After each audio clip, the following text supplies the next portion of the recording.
Joining us now, Republican Congressman Will Hurd of Texas and Democratic Congressman Pete Aguilar of California. Earlier this week, they helped introduce the Uniting and Securing America Act, which would protect DACA recipients and increase common sense border security. Thank you both for being on the show this morning. Casey Hunt has the first question. Casey?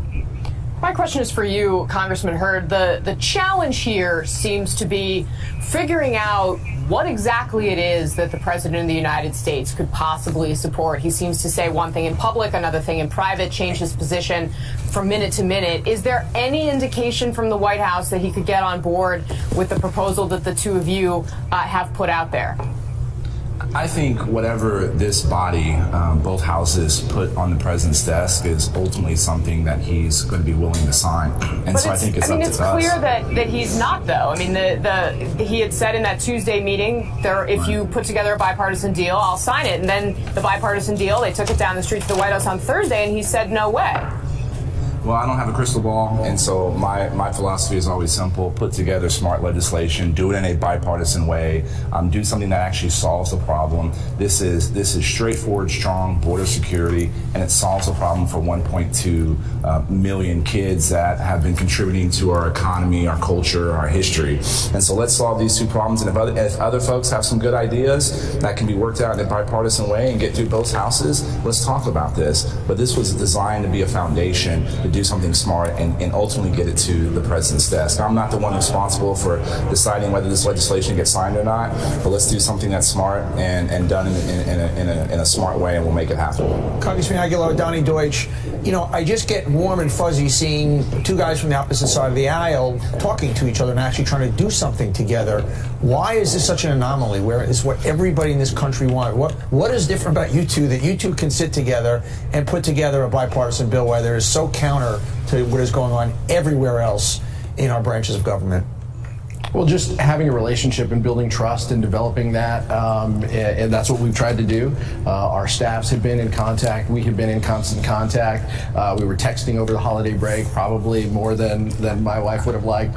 But, talking about the nitty-gritty of how we get this done, how we work together, how we build a coalition. We've introduced the bill, 25 Democrats, 25 Republicans. We've grown that since introduction. Those are all positive things, but we're both committed to work in a bipartisan way. That's what our constituents want. That's, Donnie, what you just mentioned the American public wants. And Donnie, if I can add on to that, a guy like Pete Aguilar understands the issue. He cares about the issue. He has the trust and respect of other members in his caucus, and so it's easy to negotiate. And so you can understand what is an equal trade, what is something that both sides can come together with. So it's good having a strong, smart, well-respected partner to do this. Congressman Aguilar, Susan Del Percio, I'm wondering, you were in that meeting with General Kelly, I believe, when he started to explain the president's evolution. Was that something that at the time had brought you more hope? Was it something that brought the two of you even more together on this issue? Well, look, we're looking for any opportunity we can to find common ground. And clearly, what the president said and what General Kelly said, he has evolved on a number of these issues, sometimes day to day. So all we can control is making sure that we're developing the broadest coalition we can in order to achieve legislative success. We think that if you want to just boil this down to something quickly that can move, a DACA fix paired with border security is the right place to land, and that's what we've been working on. Congressman Hurd, it's Willie Geist. I think this will make sense to a lot of people. On the one hand, it gives Republicans what they've asked for in terms of immigration. That's a stronger border. On the other hand, it gives Democrats what they've asked for, which is protection for DACA recipients. It looks like you've got 25 Republicans, 25 Democrats in the House who supported this, but the leadership apparently wasn't as enthusiastic about it. Why not? Well, I wouldn't say they weren't enthusiastic. They're very aware of what work that we're doing. They want to see us continue these conversations and grow the number of supporters. We're growing support within the Republican caucus and the Democratic caucus. So I wouldn't necessarily characterize it this way. This has always been a tricky problem. And one of the things, I've only been in Congress for 3 years, but I realize that Congress does comprehensive pretty poorly, and doing partisan stuff is not the way to go. So let's try a different tactic. Let's be narrow and let's be bipartisan and get this done.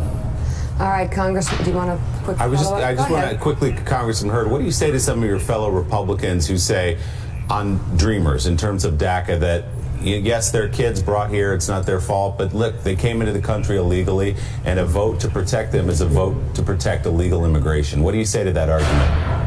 Well, I say, listen, these are 1.2 million kids that 97% of them are in school or are working. 5% of them are entrepreneurs, which is twice the national average, and they're already contributing to our economy and our culture. These are the kinds of people we need in order to make sure our country stays the greatest country on the planet. So let's make sure there's no more uncertainty and that they're able to have a permanent legal fix to stay in this country. Congressman Will Hurd and Pete Aguilar, thank you both for being on the show this morning. We'll see what happens.